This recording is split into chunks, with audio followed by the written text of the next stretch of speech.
The following video is on the Sonic the Hedgehog series of video games, so as with all other video game related brief histories, I will be focusing on the main home console releases of the Sonic franchise. Also, I understand that critic reviews are not always the best judge of a game's quality, but I will be referencing them a fair amount for the sake of convenience. The statements and commentaries made in the following video do not necessarily reflect my opinion on the Sonic franchise. Thank you, and good day.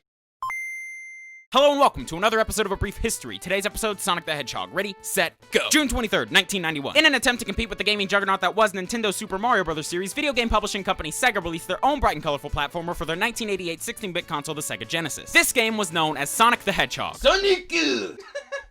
Created by Yuji Naka, produced by Shinobu Toyoda, and developed by Sonic Team, Sonic the Hedgehog took the gameplay of the Super Mario series and switched the emphasis from platforming to speedrunning. In fact, Yuji Naka has stated that the trademark speed of the Sonic franchise was inspired by having to play level 1-1 of Super Mario Bros. Over and over again due to the game's lack of a save function. The story of Sonic followed a buck-naked hedgehog running around in nothing but a pair of red shoes, trying to save a bunch of innocent baby animals from being turned into robots by the evil Dr. Robotnik. Yeah, story wasn't very important back then. Sonic the Hedgehog was a massive success, adding large amounts of fuel to the fire that was the 16-bit console war between Sega and Nintendo. The immense popularity of Sonic the Hedgehog elicited multiple sequels, many of which were not that different from the first game, save for a few graphical and gameplay-based upgrades. Sonic's first sequel came out for the Sega Genesis on November 24th, 1992, and was simply titled Sonic the Hedgehog 2. This game introduced multiple new gameplay mechanics which are now staples of the Sonic series, such as Sonic's two-tailed flying fox sidekick Miles Tails Prower, as well as Sonic's now signature move, the Spin Dash. Now, surprisingly, the third installment of the Sonic series was not actually Sonic the Hedgehog 3, but rather Sonic CD for the Sega Genesis add-on known as the Sega CD. Sonic CD introduced the Sonic universe to the characters Amy Rose and Metal Sonic and boasted the incredible musical masterpiece that is Sonic Boom.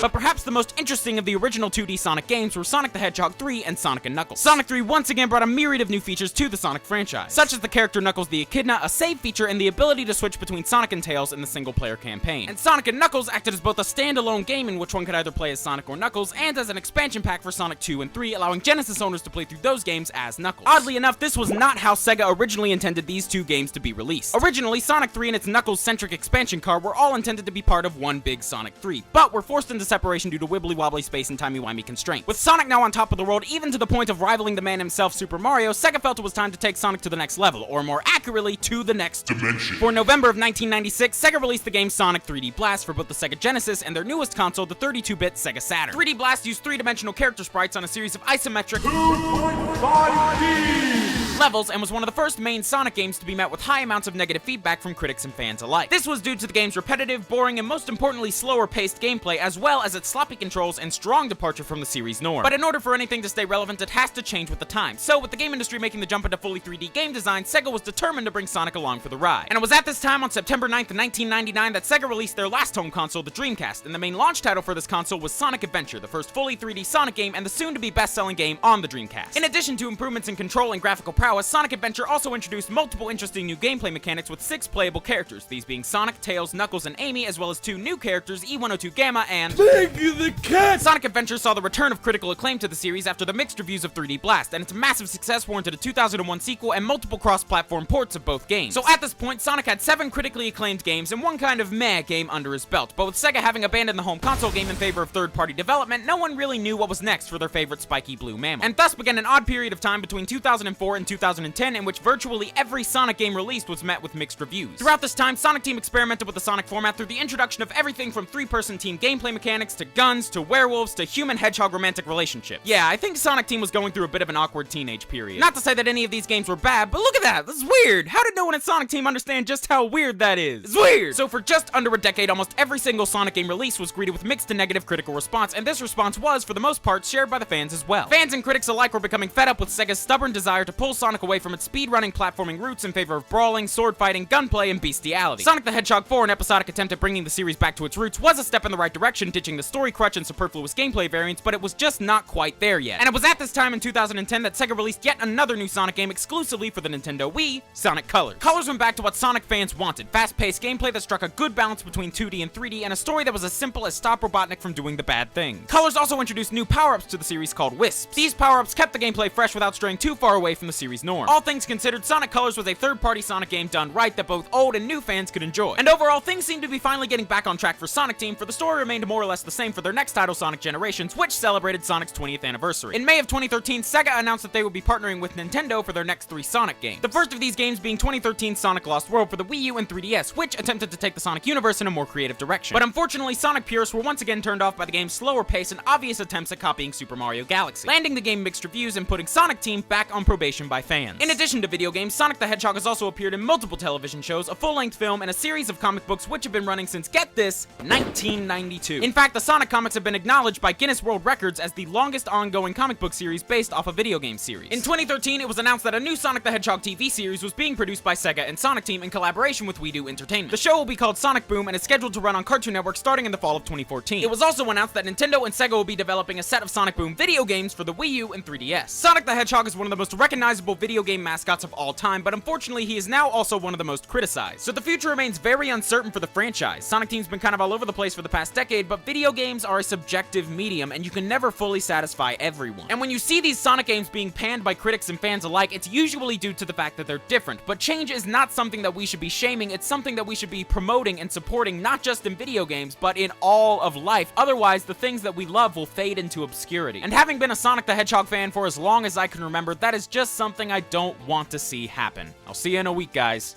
DFTBA.